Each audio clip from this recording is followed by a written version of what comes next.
but I do think Cloud9 has a pretty easy to execute comp, so we'll see if they'll be able to pull it off.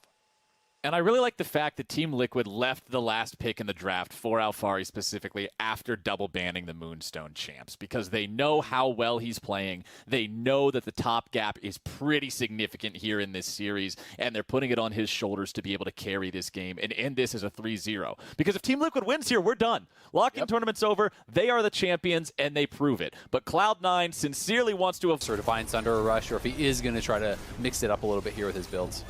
Well, we saw previously that Alphari has no problem skipping out on a mythic item if he believes that a standard non-mythic item is better for the situation. In the Jax game, it was Blade of the Ruined King into Sterix Gage. Two items deep and he doesn't get a mythic. As long as he thinks it's the right item for the situation, he doesn't care about the specifics of the tag on the item itself. Blabber will take the first Drake down here for his team. And there you go. First Drake, 5.5 minutes in, over to Cloud9.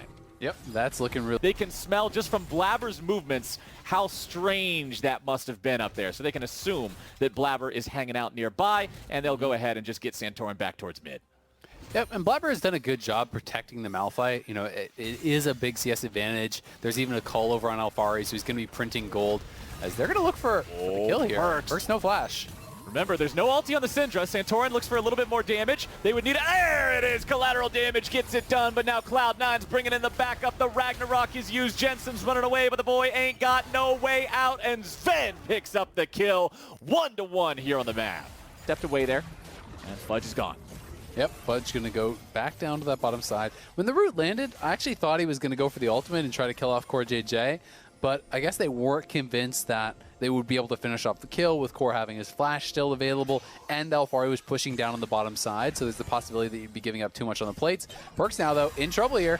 Oh, Perkz, 1v3. Core JJ fires off the death sentence, and he's got him. Santorin comes through with the damage, and the Senna ult cannot keep the Cloud9 mid laner. He is trying to position aggressively and is actually doing very well this game in the 1v1 against Jensen. He's getting really positive trades pretty frequently, but because of that aggressive play, it's opening him up to these ganks. And TL are prioritizing vision around mid lane. You can see they have a pink ward in both of the side brushes at mid lane, and they're trying to attack from alternating angles from the bot side with Santorin previously. Now from the top side, Santorin and Core JJ both come in, and they get the kill, they get the flash, and it doesn't even cost them a summoner. Map after Cloud9 takes their second Drake of the game here in this one.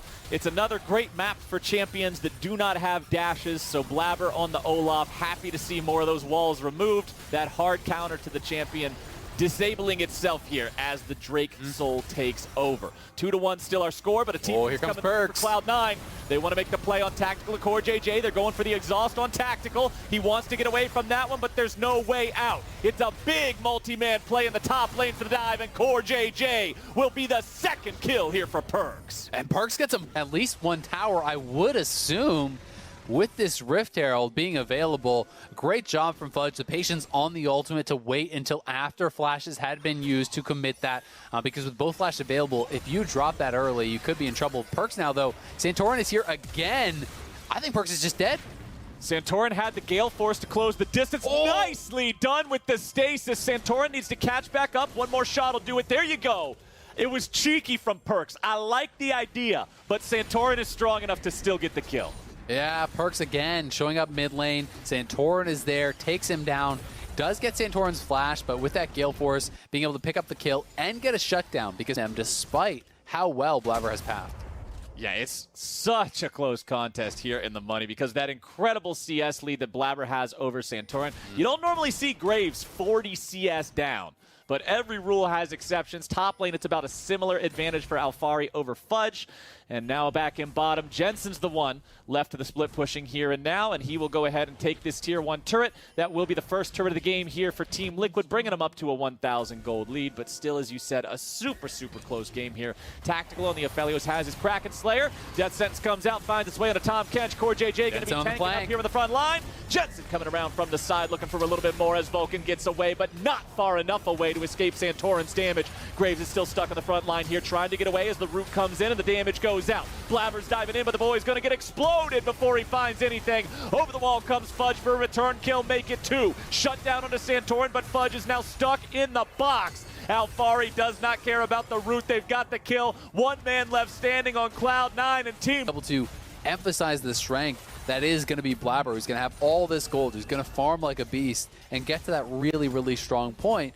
But if he can't survive, if he doesn't actually have time to get value out of that healing, he doesn't really do anything. And when you pop your ultimate and you run in and you don't have a Senna there to actually save you, you are in trouble. Jensen just ults you and looks for the knockdown. They're going to try to find Jensen here. We'll see if he can get a counter kill.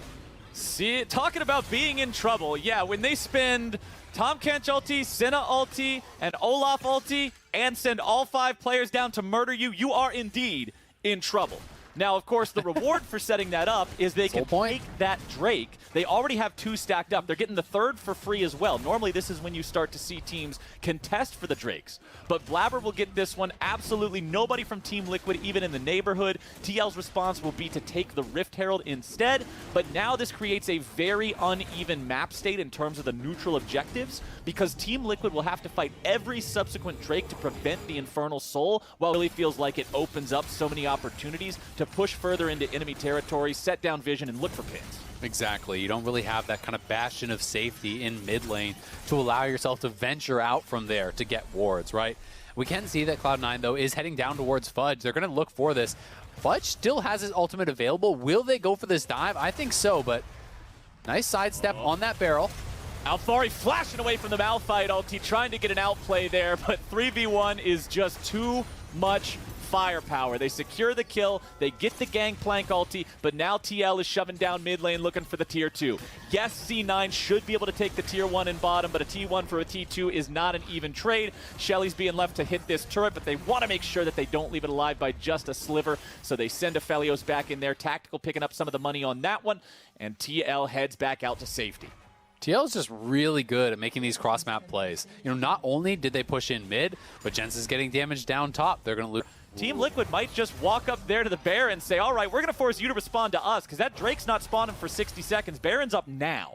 So here's the thing. As long as C9 can retain some vision in that area, you can just have one member actually solo the Drake. You know, just send Blabber down there, try to have the 4 poking away and zoning TL out of that Baron pit. Because if they go into that Baron pit and they're getting poked by Perks for free, it can be bad. Oh, this is a huge engage for Cloud9. That was perfect. Team Liquid did not do what they needed to do right there, and C9 punished them hard. 3 for free, and they're going towards Baron. Santorin dies as well. He was trying to dive into the backline onto Sven, who was isolated, but he's not able to kill him off.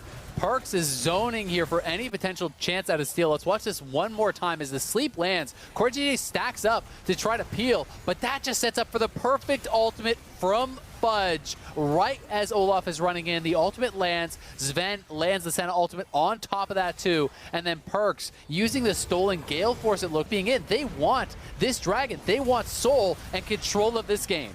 Jensen's locked down. Jensen's about to die. He's stasising. Consider that the golden trophy. Congratulations on your Infernal Soul and Baron for Cloud9.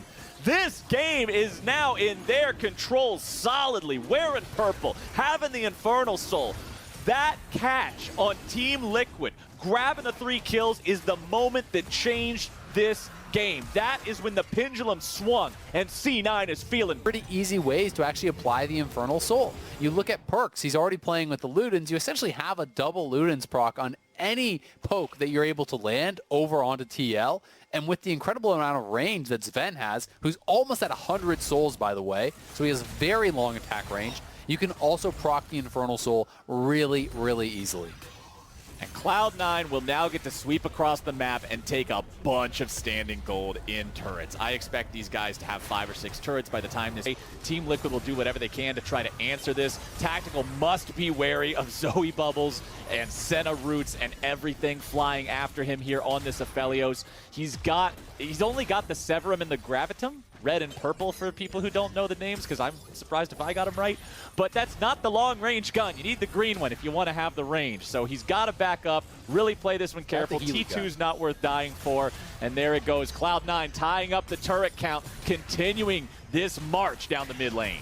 Yep, and Fudge out in that side lane, pushing up here. He doesn't have a lot of damage himself, but just providing the Baron buff to those minions is enough to have pressure here in this side lane. And Alfari is in a really strong spot in that 1v1, but he knows they don't have control in their own jungle, so he's got to be careful. 1v1 don't matter if the whole team is coming to collapse on your defensive position. Alphari continues to fall back, and although Fudge's CS is bad, yeah, he's a Malphite versus a Gangplank. He's going to lose the lane. 2-1-4 on the overall score line. The big Malphite ulti right when they needed him to be able to hit it to get them to that Baron. This is easily Fudge's best game so far. Yeah, I think so too. I think he's played a strong game thus far, and he has the ultimate ready to go. He's trying to zone TL back away so they can't wave clear. But the GP ulti going after it, but a nice flash away from Tactical. Sven's ulti takes half of his HP, and Blabber takes the other half. Tactical's off the board, Santorin's at 1/3, and that means Cloud9 can take this inhibitor by force. They're going to grab him. They're looking great here in this game, Azael. Cloud9 fans probably breathing a pretty big sigh of relief right about now, looking at a game that no longer appears to be going the direction of a 3-0 sweep for Team Liquid. Remember that C9 did pull off the entirety of the reverse sweep against 100 Thieves to get here and play in this game today. So we'll see if they can work that magic twice in the same weekend. Last remaining Tier 2 turret for TL will get demolished here. Cloud9 looking to break into another lane of inhibitors. Let's see if they can do it. Santorin's at half HP, lands the sleep down onto Alphari. Eating them oranges or not, the boy's still incredibly low on HP. Cloud9 does not care about the fact that they got no minions because they got all 5 players, and they'll take down the Tier 3 turret up here. Inhibitor the next target, but they must be prepared. Alphari's back up to having a good amount of HP. Team Liquid is ready to defend, but Fudge is going in and he finds the knockup. He finds Tactical, and the backup from the carries is enough firepower to get it done. Blabber continues chasing forward after Jensen. The inhibitor is taken down. It is a 4v5 on the map, and Cloud9's going for even more. Perks gets himself away, but he lands the sleep. Sven with the auto attack to get the pop into the kill on Santorin. It is a 2v5. Cloud9 working some magic here in the lock-in finals. They should be able to win this game right now, barring a miracle from Alphari and Core JJ. It's C9 not going down without a fight.